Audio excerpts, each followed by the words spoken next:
China, not Japan, China getting upset. Yep, so China obviously had their big parade to celebrate 80 years since the end of World War II. We had politicians and ex-politicians that attended, attracting ire from various elements of the Australian community. Well, from people who didn't understand what that politician had been about all along. That's their own fault. The well, a representative of the Chinese military, which I think which branch it was, but I don't know, basically issued some rhetoric saying Australia's ratcheting tensions. Well, the reason why they're getting upset was Australia and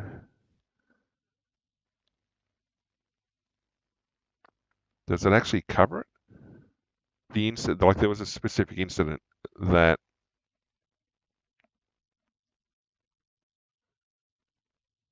no, okay, slightly different. Okay, so there are a couple of incidents. First one was Australia and Canada sailed through the Straits. Well, Australian and Canadian warships sailed through the Straits of Taiwan, and that attracted a fairly heavy rhetoric statement out of the Chinese military that Australia should watch itself, and that they could sink us anytime they wanted to. Basically, that we're ratcheting up tensions. That's called well, that's called heavy-handed rhetoric. But what Australia and Canada did was freedom of navigation, exercised freedom of navigation, and it's one of those things that navies, in particular, will do to ensure waterways stay open. The Straits of Hormuz, is the classic example leading into the Persian Gulf or the Arabian Gulf, depending on which side of the Gulf you're sitting on. Uh, Iran constantly rattles its sabers and threatens to close the straits, to which the US then turns around and goes, we have carrier battle groups and we're coming through anyway. And the Iranians will send out go fasts and all sort of stuff and basically throw out a whole bunch of feints and antagonize the bear, so to speak,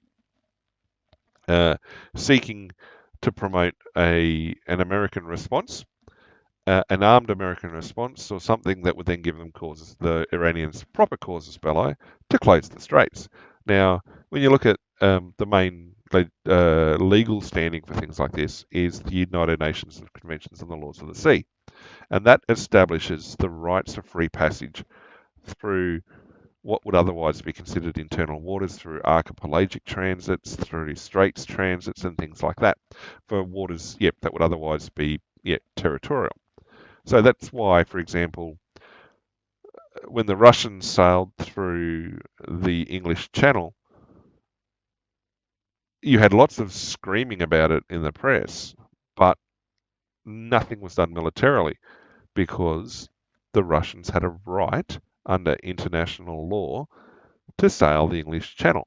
Now, there are limits on what militaries can do, what navies can do in terms of weapon posturing, what sensors they may have turned on, etc., whilst doing these peaceful transits. If you do anything other than that, it's generally seen as a provocation. So you've got places like the English Channel, the Straits of Hormuz, the Malacca Straits, the South China Sea, the Taiwanese Strait. I forget the name of the actual strait between Taiwan and the mainland. And there's other areas around as well, but they're the sort of ones that people tend to get worked up over. The same goes for sailing through the Indonesian archipelago. There are archipelagic transits, and Indonesia can't, well, legally can't stop people from going through those sort of shipping routes or taking a sailing adventure like that, provided that they go straight through and meet the requirements of the conventions and the laws of the sea. Doesn't mean you're not going to be shadowed or observed or looked at closely, but it just means that China's saber rattling is just that. It's saber rattling. Now, if someone wants to push to test and escalate it, I think there's a lot of countries itching to demonstrate how they want to retain the rights to sail through things. And um, yeah, so the idea that it's very easy for some places to close these straits, to basically block them off, very much plays into geopolitics, into strategic interest, into military interest, as to why navies are positioned the way they are, why forces are disposed, yada yada yada. So yeah, that was the first thing that came out yesterday, was them getting upset about a Straits of Taiwan transit. It's also a big reason why there's so much naval activity through the South China Sea, because obviously China's trying to say we own it under our 9-dash line thing. We're putting boots on ground. We're building up these reefs. They're now permanent islands. Therefore, they don't attract. They're above the permanent high water mark. Therefore, that changes their status under the conventions of the laws of the sea. That changes the status of the associated super adjacent waters, and therefore basically making a legal claim on the resources associated, and the ability to tell everybody to go away. And so the push to make most of the South China Sea internal waters doesn't go down very well with most other people, let alone Vietnam, the Philippines, Thailand, pretty much anybody who's got access to it, let alone the Americans, Australians, and anybody else who's a big grey boat they like to sail through there. And so that's why you have Australians and Americans stooging back and forth through the Strats, past the Spratlys, past the atolls and stuff like that, which is basically saying to China, yep, whatever, we're going to do it this way. The militarization of that region is just insane. Now, obviously, people look at it as being a flashpoint, a future flashpoint. Yeah, China's certainly got its eyes on controlling that. And at some point, someone's gonna do something they shouldn't, and yeah, we're gonna see something kick off. But anyway, the other part of the reason why China's upset with us at the moment is the ties, increasing ties with Japan. There's been increasing levels of Australian-Japanese military cooperation. It was a very, very sensitive thing, maybe only 15 years ago. The idea that, all right, so post World War II, the Japanese constitution prevented them from ever establishing an expeditionary type military again.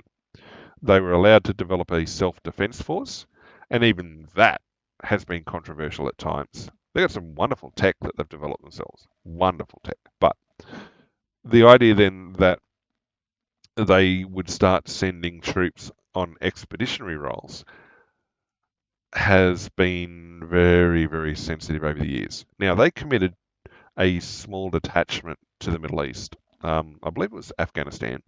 A very, very small detachment of support troops. So they were non-combat, but they were in a support role. Even that has got a lot of people upset, not only within Japan, but within the region, because, well, after 50, 60 years, well, 70 by that point, Japan was sending troops abroad again. And it was a line that some people never wanted to see crossed ever again. Since then, we've seen a lot more military cooperation between Japan and the US, Japan and Australia, Japan and other Pacific neighbours. And I still remember when the first Japanese troops came to Australia on exercise. I mean, it had been decades since the Japanese military had last visited Australia. They didn't stop then, but they largely naval to begin with, but there are now ground-based troops. So there's now armies interacting with armies and learning to integrate, and the same with I think Singapore's involved with some of it as well. So Japan is taking a bigger role now in militarily in the region, and not in terms of providing protection to other nations or anything like that. I think that people are very still much frustrated by that, but they're becoming more active in exercises, and I mean I think they're part of RIMPAC or have been for a few years now, and so you've got um, not quite expeditionary, but a bigger presence, and so yeah, there are nations, like I said, a bit sensitive on that, but it's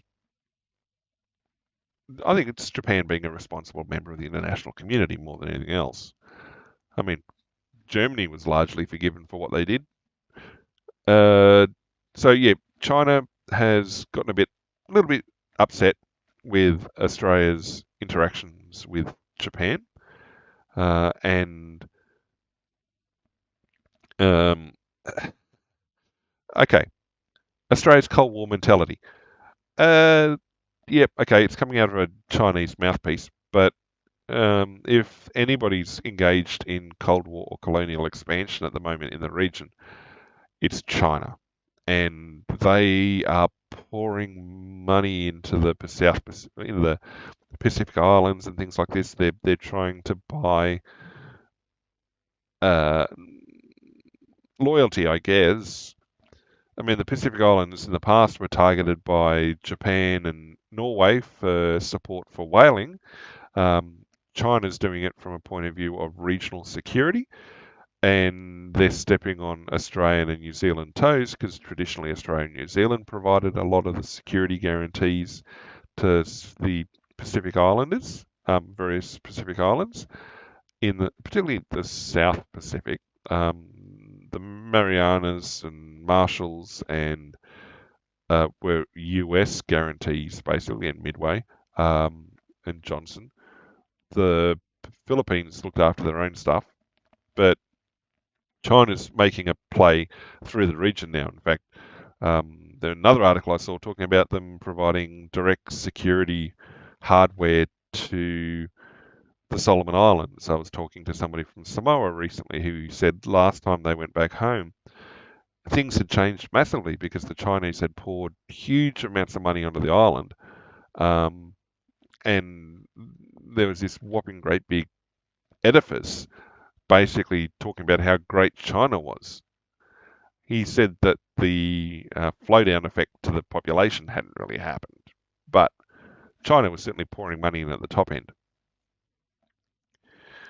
So, yeah, they're getting a bit upset at this improving Japanese-Australian alignment and cooperation and deeper integration with AUKUS. I mean, we've always had uh, things like AusCanucas, we've had ANZUS, we've had, well, a variety of integration with the US over time. But China almost is seeing this as a counter to their expansionism and their work. Um, and yeah, the thinking from 15 and 20 years ago has had to rapidly shift on China. Um, they've they went from basically seen as not having a blue water navy to suddenly having a reasonably threatening blue water navy, and even their green water navy is not afraid to get out and mix it up um, with other nations. So, and plus, as it says there, increasing nuclear stockpiles, and the fact that over time, eventual modernisation of the military, they've got their own indigenous space capabilities now. They've done ASAT shots, so anti-satellite shots. So yeah, China, in terms of its geostrategic, military positioning, a different, vastly different um, consideration to what it was coming into the 21st centuries. That still plays into concerns about Taiwan and the South China Sea and other shipping routes and stuff like that. So yeah, it's a bit of rhetoric coming out of Chinese media, but it's the sort of thing that, in the context of what else has happened in the last week or two, particularly with them complaining about Australian Navy boat ships sailing through waters, and their big parade and everything else, the timing is more than just coincidence.